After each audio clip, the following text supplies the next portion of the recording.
Halo teman-teman inspirasi, bayangkan kalian sedang bertugas sebagai polisi, lalu lintas di tengah hiruk-pikuk kota yang mulai padat. Tiba-tiba, dari kejauhan, melintas sebuah motor tua penuh asap yang suaranya menggelegar, seperti memanggil perhatian siapapun yang mendengarnya. Namun siapa sangka, pengendara motor itu adalah seorang kakek renta dengan tatapan tenang. Dan dari sinilah sebuah rahasia besar terungkap.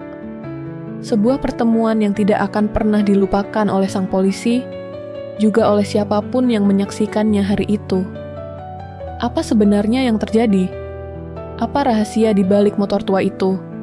Jangan kemana-mana, karena cerita penuh makna inspirasi ini akan membuatmu melihat kehidupan dari sudut pandang yang berbeda. Sebelum kita lanjut, jangan lupa untuk like, share, dan subscribe, agar kamu tidak ketinggalan kisah-kisah inspiratif yang menggugah hati lainnya. Pagi itu, matahari baru saja naik menyinari jalanan ibu kota yang mulai hidup. Suara klakson bersahut-sahutan, kendaraan memadati ruas jalan, dan deru mesin seakan jadi irama khas yang menandai dimulainya aktivitas masyarakat. Di tengah hiruk-pikuk itu, berdirilah seorang pria berseragam coklat lengkap. Topi petnya rapi, matanya waspada, dan tubuhnya tegap berdiri di tengah perempatan. Dialah Pak Damar, seorang polisi lalu lintas yang sudah lebih dari 10 tahun bertugas di titik itu. Ia dikenal sebagai sosok yang tegas dalam menegakkan aturan, namun tak pernah kehilangan sisi kemanusiaannya. Setiap pagi, ia menyapa pengendara yang lewat dengan lambaian tangan, kadang membantu anak sekolah menyeberang jalan, atau sekadar menegur pengendara yang lupa memakai helm dengan nada bersahabat. Namun pagi itu, ada sesuatu yang berbeda. Dari kejauhan, terdengar suara motor tua yang menggerung keras. Suara knalpotnya kasar, mengganggu, seperti motor yang sudah tidak pernah diservis bertahun-tahun. Asap putih mengepul dari knalpotnya, membuat beberapa pengendara di belakangnya menutup hidung, bahkan menyalakan klakson karena tak tahan. Motor itu melaju pelan, ringkih, seperti akan roboh setiap saat. Dan di atas motor itu, duduk seorang lelaki tua berjaket lusuh, mengenakan helm jadul yang warnanya sudah pudar. Jaketnya robek di bagian siku, dan celananya bolong di lutut. Namun posturnya tegak, dan tatapan matanya tetap tenang. Tidak ada kesan gugup atau malu, hanya ekspresi yang dalam, seperti seseorang yang sedang menjalani rutinitas penting. Pak Damar yang sedang berdiri di pinggir jalan, langsung menyipitkan mata, memperhatikan kendaraan tersebut. Ia melambaikan tangan, memberi aba-aba agar si pengendara menepi. Mobil dan motor di sekitarnya mulai melambat. Sebagian melirik ke arah kakek itu, mungkin bertanya-tanya, kenapa motor seperti itu masih dibiarkan berkeliaran. Dengan pelan, si kakek menarik tuas rem dan berhenti di sisi jalan. Pak Damar berjalan mendekat, ekspresinya datar. Ia sudah terbiasa menindak pelanggaran, tapi untuk kasus seperti ini, motor reyot, tidak layak jalan, biasanya ia tak bisa kompromi. Tanpa nada kasar, Pak Damar membuka percakapan. "Selamat pagi, Kek. Maaf saya hentikan. Motor ini sepertinya sudah tidak layak jalan, dan knalpotnya juga sangat mengganggu pengguna jalan lainnya. Bisa saya lihat surat-suratnya, Kek?" Kakek itu mengangguk pelan, seolah sudah menduga bahwa ini akan terjadi. Ia merogoh jaket lusuhnya perlahan, dan dengan tangan yang sedikit bergetar, ia mengeluarkan dompet kulit tua yang sudah mengelupas. Ia menyodorkan surat tanda nomor kendaraan dan surat identitas motor kepada Pak Damar. Pak Damar mengecek dokumen itu dengan seksama. Surat-suratnya masih aktif. Itu sedikit mengejutkan. Tapi kondisi motor tetap tidak bisa diabaikan. Tangannya bergerak ke buku tilang yang tergantung di pinggangnya. "Maaf, Kek, tapi motor ini benar-benar tidak aman. Kalau knalpotnya seperti ini, bisa berbahaya. Apalagi untuk anak-anak atau pengendara di belakang." Sang kakek tidak membantah. Ia hanya mengangguk kecil, lalu tersenyum, senyum tipis yang anehnya terasa menyedihkan. "Saya mengerti, Pak. Saya tidak keberatan ditilang. Tapi, boleh saya cerita sedikit? Hanya sebentar saja." Pak Damar terdiam sejenak. Biasanya, orang akan membela diri, berdalih ini itu, atau bahkan marah-marah. Tapi kakek ini berbeda. Sikapnya tenang, tidak ada amarah. Hanya ada sesuatu dalam matanya yang membuat Pak Damar menghentikan gerak tangannya. Ada sesuatu yang aneh, sesuatu yang mengundang rasa ingin tahu. "Silakan, Kek," ujar Pak Damar sambil menyimpan sementara buku tilangnya. Dan dari sinilah sebuah cerita lama yang telah lama tersembunyi perlahan mulai terungkap. Kakek itu menarik napas pelan, lalu menatap langit sejenak seolah sedang memanggil ingatan dari masa yang jauh.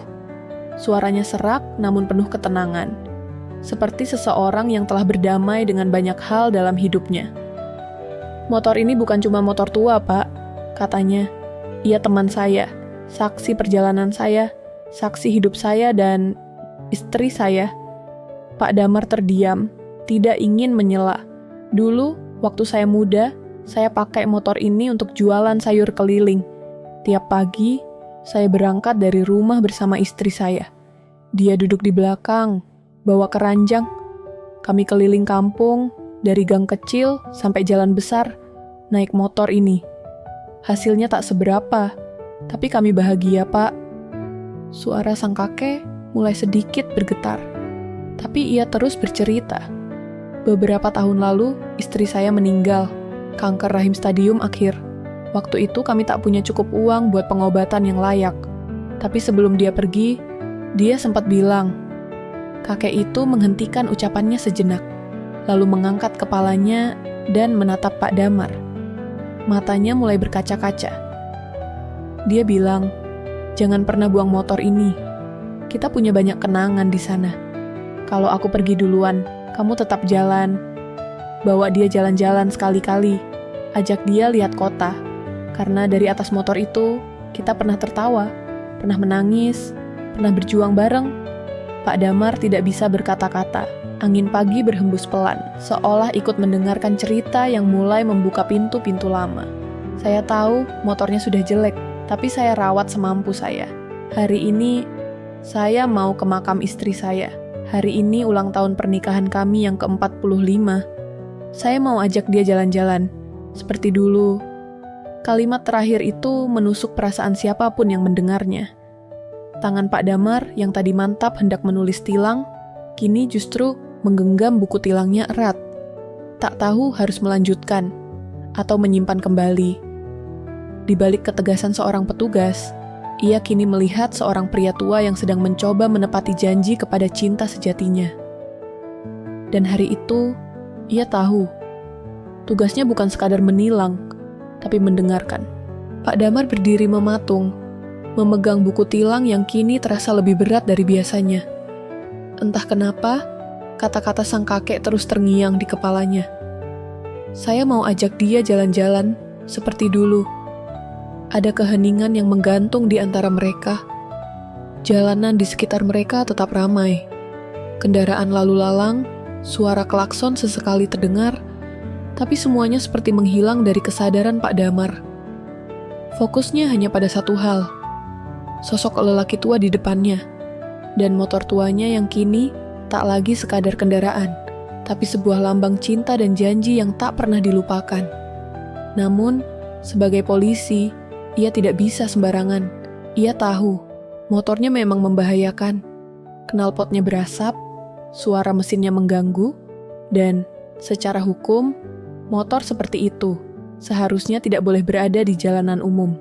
Tapi di sisi lain, apakah hukum selalu bisa berdiri sendiri tanpa melihat sisi kemanusiaan? Pak Damar berusaha mengembalikan pikirannya ke jalur logis. Ia membuka suara, perlahan. "Kek, saya paham cerita kakek, dan saya turut berduka untuk istri kakek. Tapi saya juga punya tanggung jawab. Motor ini, dalam kondisi begini, bisa membahayakan pengguna jalan lain." Kakek itu mengangguk. Ia tak membantah. "Saya tahu, Pak. Saya sadar saya salah. Tapi saya juga tak punya uang untuk servis besar. Setiap bulan, pensiun saya cuma cukup untuk makan dan beli obat. Motor ini, saya rawat semampu saya. Saya ganti oli sendiri, saya tambal kabel dengan isolasi, saya bersihkan busi pakai amplas. Tapi ya beginilah, usianya sudah lebih tua dari sebagian motor yang ada di jalan." Pak Damar menatap kakek itu dalam diam. Ada perasaan bercampur aduk yang kini menyeruak di dalam hatinya. antara tugas dan empati, antara hukum dan nurani. Beberapa pengendara mulai memperhatikan. Ada yang memperlambat motor mereka, sekadar ingin tahu ada apa. Sebagian bahkan mengeluarkan ponsel dan mulai merekam dari kejauhan. Tapi suasana tetap terkendali. Tak ada keramaian berlebihan. Pak Damar menarik napas panjang. Kalau boleh tahu, nama kakek siapa? Kakek itu tersenyum tipis. Saya Darsono, Pak. Dulu saya tinggal di Cipinang. Sekarang di rumah petak kecil di daerah belakang pasar. Sendirian. Anak saya merantau. Belum sempat pulang. Kadang dia kirim uang. Tapi saya nggak pernah minta. Saya nggak mau nyusahin siapa-siapa. Pak Damar mengangguk pelan. Rasanya ingin sekali ia menutup buku tilang itu dan memeluk kakek Darsono seperti anak memeluk ayahnya. Tapi ia masih bergumul dengan dirinya sendiri. Apa yang harus ia lakukan? Dalam hatinya muncul suara kecil. Mungkin hari ini bukan tentang menjalankan aturan, tapi tentang memahami alasan seseorang tetap bertahan di tengah keterbatasan. Namun sebelum ia sempat mengambil keputusan, kakek Darsono kembali bicara. Kali ini suaranya sedikit berat. Kalau memang saya harus ditilang, nggak apa-apa, Pak. Saya nggak akan marah. Tapi boleh satu permintaan saya, jangan tahan motor saya. Saya mohon. Tatapan mata kakek itu begitu dalam, begitu jujur. Seolah ia berkata, biarkan saya menepati janji terakhir saya hari ini. Dan di titik itu, hati Pak Damar mulai goyah sepenuhnya. Pak Damar menatap motor tua itu. Dilihat dari dekat, motor itu benar-benar nyaris rongsok. Bodi belakangnya ditambal dengan kawat. Joknya dilapisi kain bekas yang dijahit tangan. Tapi yang paling menarik perhatian Pak Damar justru adalah sebuah foto kecil yang tertempel di dashboard depan, di balik plastik bening yang mulai menguning. Ia mendekat dan melihatnya lebih jelas. Itu adalah foto lama, warna hitam putih. Seorang pria muda, yang jelas adalah kakek Darsono, berdiri di samping wanita berkerudung dengan senyum lembut. Di latar belakangnya, motor tua yang sama terlihat berdiri megah, masih baru saat itu, berkilau dan gagah. Pak Damar menyentuh plastik pelindung foto itu dengan ujung jarinya, pelan.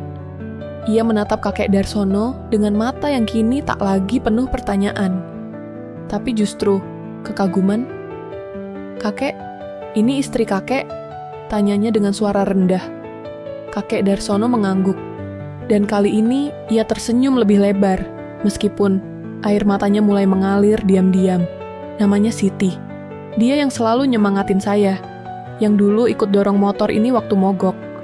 Dulu dia sempat bilang, motor ini mungkin jelek, Dar, tapi kita punya banyak cerita di atasnya. Kakek Darsono tertawa kecil, lalu menyeka matanya. Setiap kali saya naik motor ini, saya selalu ngerasa dia duduk di belakang saya, pegang pinggang saya, kayak dulu. Pak Damar memalingkan wajah sejenak. Dadanya terasa sesak, bukan karena marah, tapi karena perasaan yang selama ini jarang muncul saat ia bertugas, haru. Tiba-tiba ia teringat mendiang ibunya yang pernah berkata, cinta sejati itu bukan tentang cincin emas atau rumah besar, tapi tentang setia menemani, bahkan setelah kematian memisahkan. Kembali ia menatap motor itu, kini dengan mata yang berbeda. Ia mulai merasakan bahwa motor ini bukan sekadar kendaraan. Ia adalah kenangan yang bergerak. Sebuah warisan rasa yang hidup dalam deru mesin dan getaran roda yang tetap dipertahankan, meski sudah tak sempurna. Apa setiap tahun kakek melakukan ini? Tanya Pak Damar. Pelan, kakek Darsono mengangguk. Iya, Pak, setiap ulang tahun pernikahan, saya naik motor ini, bawa bunga melati, dan duduk di samping makamnya. Saya cerita ke dia tentang hari-hari saya, tentang anak saya, tentang pasar yang makin sepi.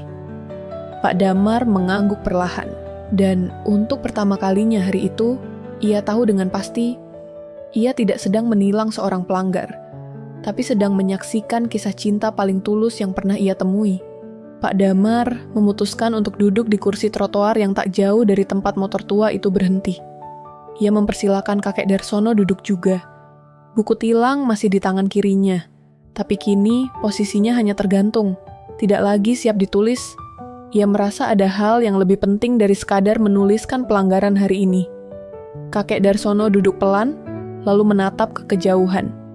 Jalanan masih sibuk, tapi bagi mereka berdua, dunia terasa melambat.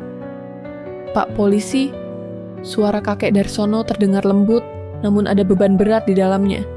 "Saya mau cerita sesuatu, bukan untuk mengemis simpati, tapi supaya Bapak tahu, kenapa saya begitu keras kepala mempertahankan motor ini." Pak Damar menoleh, memberi isyarat untuk melanjutkan. "Dulu saya bukan siapa-siapa, lulusan SD, kerja serabutan, pernah jadi buruh bangunan, tukang cuci mobil, sampai akhirnya saya mutusin jualan sayur. Awalnya pakai pikulan, tapi lama-lama badan saya nggak kuat. Istri saya lah yang nyaranin beli motor." Ia menghela napas. "Saat itu, punya motor itu mewah, Pak. Tapi kami nekat ambil cicilan. Motor itu kami beli tahun 1981. Uang DP-nya hasil ngutang sana-sini. Tapi sejak hari pertama motor itu kami miliki, hidup kami berubah." Ia tersenyum, mengingat masa itu. Tapi senyum itu cepat pudar. Saya dan istri kerja keras. Bangun jam 3 pagi, belanja sayur di pasar induk, lalu keliling pakai motor itu. Kami nggak pernah libur. Bahkan, waktu anak kami lahir, istri saya masih sempat bantu ngangkut keranjang. Pak Damar mendengarkan dengan seksama. Ada rasa hormat yang tumbuh dalam dirinya. Bukan hanya kepada kakek Darsono, tapi juga kepada sosok istri yang sudah tiada, Siti, yang cinta dan pengorbanannya terasa masih hidup lewat cerita ini. Motor itu pernah jadi tempat kami berdua berteduh waktu kehujanan di tengah kota. Pernah juga mogok tengah malam, dan kami dorong berdua sejauh 3 kilometer.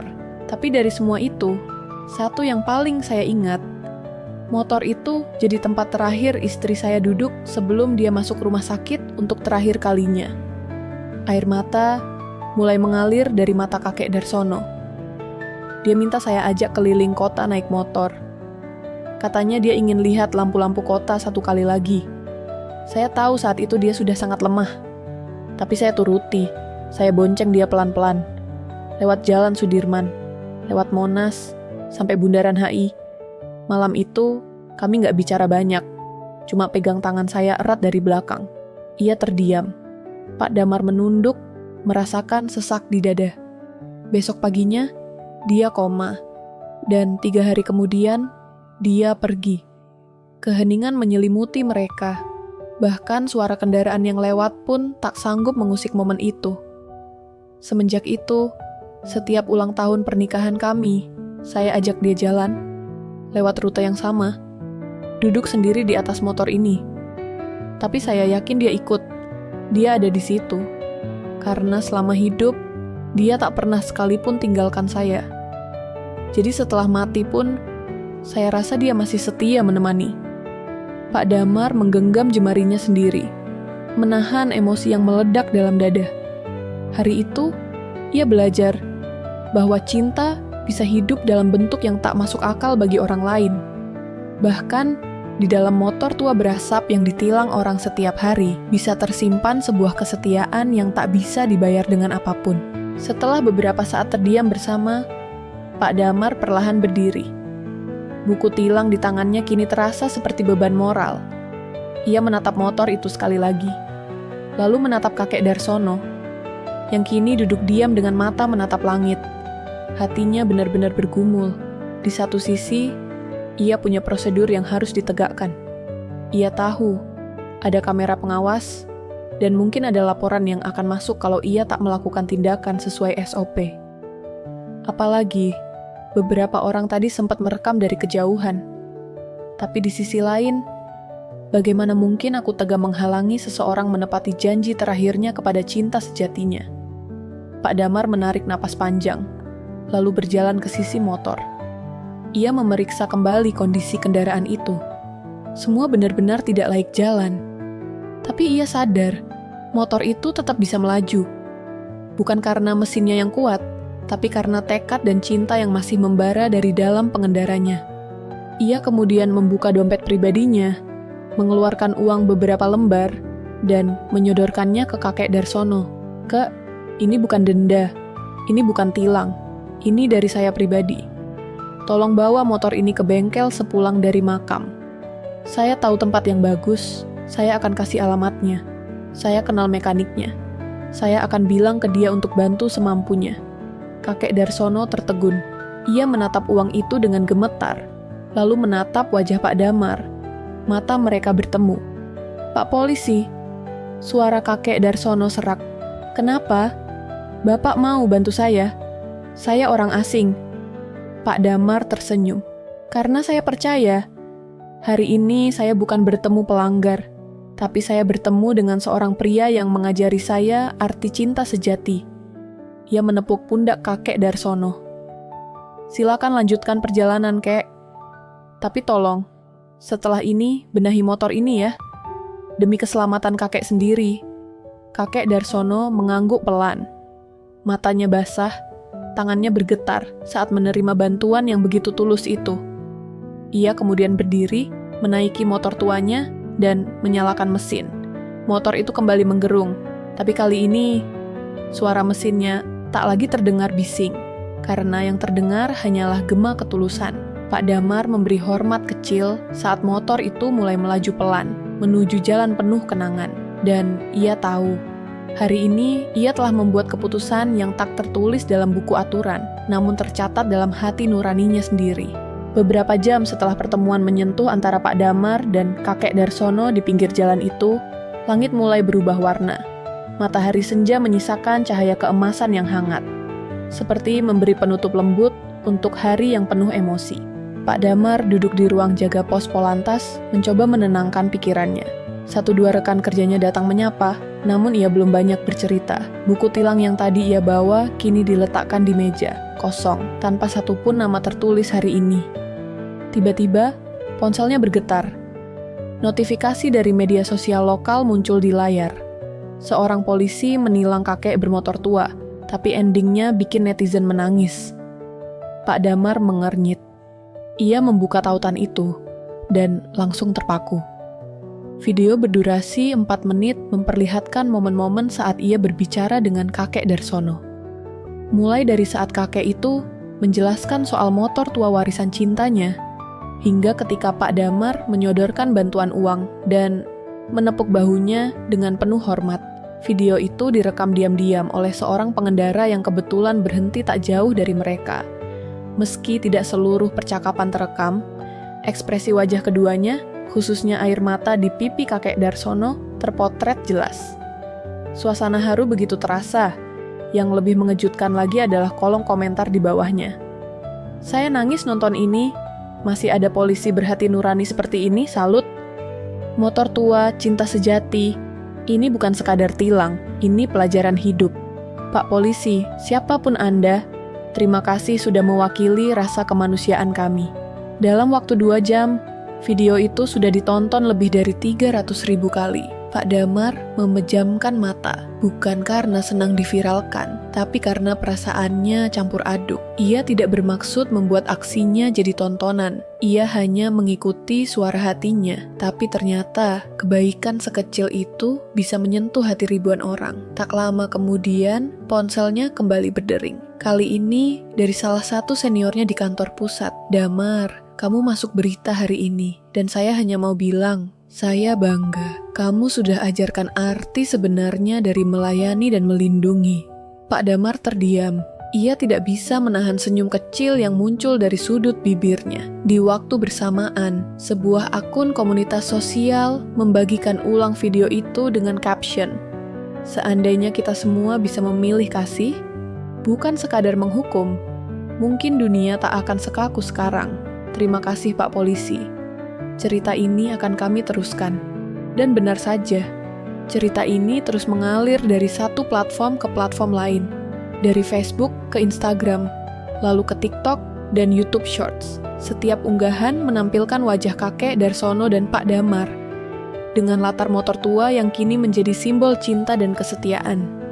Namun yang tak diketahui oleh Pak Damar saat itu adalah dampak dari video ini baru saja dimulai. Keesokan paginya, suasana di pos polisi tempat Pak Damar bertugas jauh berbeda. Beberapa wartawan sudah berdiri di luar pagar kecil, dengan kamera dan mikrofon siap di tangan. Beberapa anak muda datang membawa bunga, bahkan ada yang menempelkan poster bertuliskan, "Terima kasih sudah memilih hati, bukan hanya hukum." Pak Damar menatap pemandangan itu dengan canggung. Ia tidak terbiasa disorot.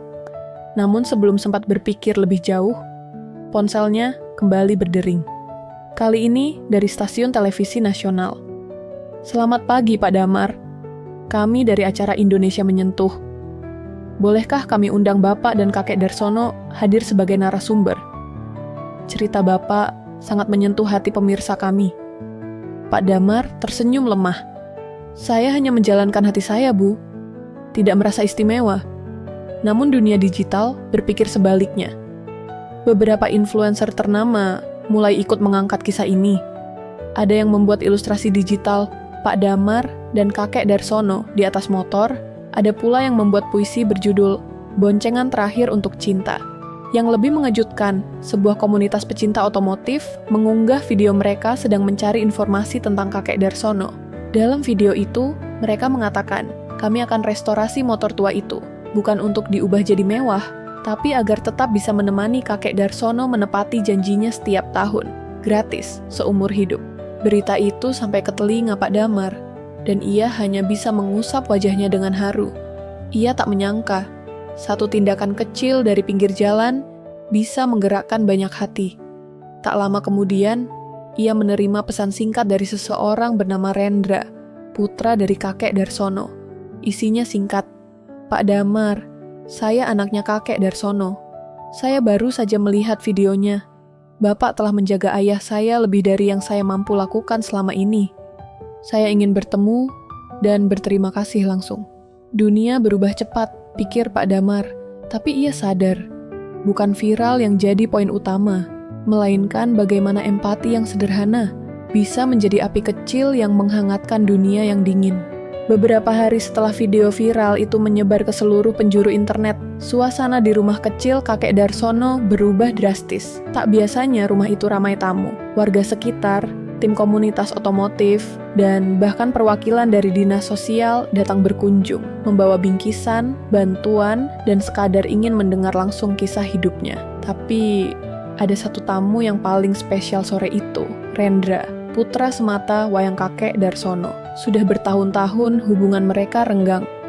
Rendra merantau keluar kota, sibuk dengan pekerjaannya, dan lama-lama komunikasi pun terputus. Ia menyesal. Tapi saat menonton video viral itu, melihat ayahnya yang renta duduk di pinggir jalan bercerita dengan mata sembab, hatinya runtuh. "Bapak!" Suara Rendra bergetar saat menjejakkan kaki di teras rumah masa kecilnya. Kakek Darsono yang sedang duduk di kursi kayu, perlahan menoleh. Sekilas ia tertegun, lalu berdiri pelan. Ia menatap wajah anak lelakinya yang kini sudah dewasa, berjas rapi, dan jelas sukses. Tapi matanya tetap sama. Mata anak kecil yang dulu selalu ia bonceng ke sekolah. "Rendra, kamu pulang, Nak." Suara itu lirih, namun penuh kelegaan. Mereka saling mendekat, dan tanpa banyak kata, mereka berpelukan. Lama, diameter, tapi semua luka lama seperti mulai sembuh di detik itu juga. "Aku minta maaf, Pak." Rendra berbisik. "Aku terlalu sibuk cari sukses. Sampai lupa siapa yang bantu aku jalan ke arah sana." Kakek Darsono menggeleng. "Yang penting kamu baik-baik saja. Itu sudah cukup." Beberapa menit kemudian, suara motor masuk halaman rumah. Pak Damar datang, mengenakan seragam namun tanpa atribut lengkap. Ia ingin datang sebagai sahabat hari itu, bukan sebagai petugas. Rendra langsung berdiri dan menjabat tangan Pak Damar dengan erat. "Pak Damar, terima kasih. Anda sudah jadi penjaga hati ayah saya ketika saya sendiri lupa caranya." Pak Damar tersenyum, menepuk bahu Rendra. "Saya hanya mendengar suara yang tak bisa diabaikan, Mas. Dan ternyata suara itu membawa saya ke tempat yang tepat." Mereka bertiga duduk bersama di teras rumah. Suasana tenang, matahari sore hangat menyinari pepohonan. Tak lama kemudian, rombongan komunitas otomotif datang membawa kejutan. Motor tua kakek Darsono, yang selama ini menjadi saksi cinta sejati, kini telah direstorasi tanpa mengubah bentuk aslinya. Warnanya tetap kusam, joknya masih model lama, namun mesin dan semua komponen vital telah diganti baru. Dan satu tambahan kecil membuat kakek Darsono nyaris meneteskan air mata. Di bagian samping tangki, tertera tulisan kecil. Untuk Siti, selamanya. Kakek Darsono mengelus tulisan itu pelan. Tangannya gemetar, suaranya parau. Siti pasti senang. Sore itu, motor itu kembali dinyalakan. Suaranya kini lebih tenang, tidak berasap, dan bisa melaju dengan mulus. Rendra membonceng ayahnya keliling komplek, mengikuti rute kecil yang dulu sering mereka lewati bertiga. Bapak, ibu, dan anak lelaki kecil. Senyum kakek Darsono kembali muncul. Tapi kali ini tak lagi dibalut kesedihan, melainkan rasa utuh karena cinta, kenangan, dan keluarga telah bersatu kembali. Beberapa minggu setelah kejadian itu, kehidupan Pak Damar kembali ke rutinitas biasanya. Ia tetap berdiri di pinggir jalan, memantau lalu lintas, menegur pengendara yang melanggar, dan mencatat pelanggaran saat perlu. Tapi ada yang berubah dalam dirinya. Ia kini membawa sesuatu yang tak terlihat tapi terasa. Pemahaman baru tentang tugas sebagai aparat. Hari itu, di sebuah pagi yang cerah, seorang rekan baru bergabung di pos jaga. Namanya Bayu, masih muda, semangat tinggi, dan idealis. Ia mendekati Pak Damar dan bertanya, "Pak, saya lihat Bapak viral. Keren banget. Tapi saya penasaran, kenapa Bapak bisa seberani itu? Bukannya harusnya kita tegas dan tidak membiarkan pelanggaran?" Pak Damar tersenyum. Ia menepuk bahu Bayu dan berkata, pelan, "Bayu, tugas kita bukan cuma soal hukum, tapi juga soal hikmah. Kadang, yang kita hadapi bukan sekadar pelanggar, tapi manusia dengan cerita hidup yang tidak kita pahami. Kalau kita hanya menegakkan hukum tanpa hati, kita bukan pelindung, kita cuma robot." Bayu terdiam. Waktu saya memilih tak menilang kakek itu, saya tahu saya mungkin akan dimarahi. Tapi saya lebih takut kalau saya kehilangan nurani. Ia menunjuk dadanya. Karena ketika hati berhenti bicara, seragam ini tak berarti. Bayu mengangguk pelan. Ada rasa hormat tumbuh dalam dirinya. Ia sadar pelajaran seperti ini tidak ada di buku pelatihan, tapi hanya bisa dipelajari dari pengalaman hidup yang tulus. Pak Damar kemudian berdiri, mengambil peluit, dan kembali ke tepi jalan. Tapi sebelum melangkah, ia berkata, "Kita ini bukan hanya penjaga ketertiban, tapi juga penjaga harapan. Jangan lupa itu, Bayu." Dan dengan itu, ia meniup peluit pertamanya hari itu, dengan langkah ringan dan hati yang kini lebih bijak dari sebelumnya. Teman-teman inspirasi, kisah ini bukan tentang polisi yang viral. Bukan juga sekadar tentang kakek yang menolak melepaskan motornya. Ini adalah tentang kenangan yang melekat lebih kuat daripada waktu. Tentang empati yang lebih tajam daripada aturan. Dan tentang bagaimana satu tindakan kecil bisa menjadi percikan cahaya dalam gelapnya dunia yang sering lupa cara merasa. Kita telah menyaksikan perjalanan emosional dari Pak Damar, seorang polisi yang awalnya hanya menjalankan tugas, namun justru belajar tentang kemanusiaan di pinggir jalan yang panas dan berdebu. Ia memilih untuk mendengarkan, bukan sekadar menegur. Ia melihat, bukan hanya mengawasi. Dan kakek Darsono, ia bukan hanya seorang pengendara motor tua, tapi penjaga setia dari cinta yang telah lama pergi secara fisik, tapi tidak pernah hilang dari hatinya. Motor tua itu bukan hanya kendaraan. Itu adalah jembatan yang menghubungkan masa lalu dan masa kini, yang menuntun seorang anak kembali ke pelukan ayahnya, dan yang menyatukan sebuah bangsa lewat rasa haru yang tak bisa dibeli atau direkayasa. Cerita ini viral, iya. Tapi lebih dari itu, cerita ini menyentuh, karena ia nyata, karena ia jujur, dan karena ia adalah cerminan kita semua. Teman-teman inspirasi, dalam hidup ini, kita akan dihadapkan pada banyak pilihan, mematuhi aturan secara kaku, atau memberi ruang pada kasih, menindak dengan tangan, atau menyentuh dengan hati. Semoga, saat giliran kita tiba untuk memilih, kita ingat bahwa kadang yang dibutuhkan dunia bukan lebih banyak aturan, tapi lebih banyak rasa. Inilah cerita penuh makna inspirasi hari ini. Jika cerita ini menyentuh hatimu, jangan lupa untuk like sebagai bentuk apresiasi. Share agar lebih banyak orang belajar dari kisah ini. Subscribe agar kamu tak ketinggalan cerita inspiratif lainnya yang akan kami bagikan. Dan seperti biasa, kami akan selalu hadir membawakan kisah-kisah yang menyentuh hati, menggugah nurani, dan menyalakan kembali cahaya empati di tengah kesibukan dunia. Sampai jumpa di cerita inspiratif berikutnya, hanya di kanal ini, tempat kita saling menguatkan lewat cerita penuh makna inspirasi.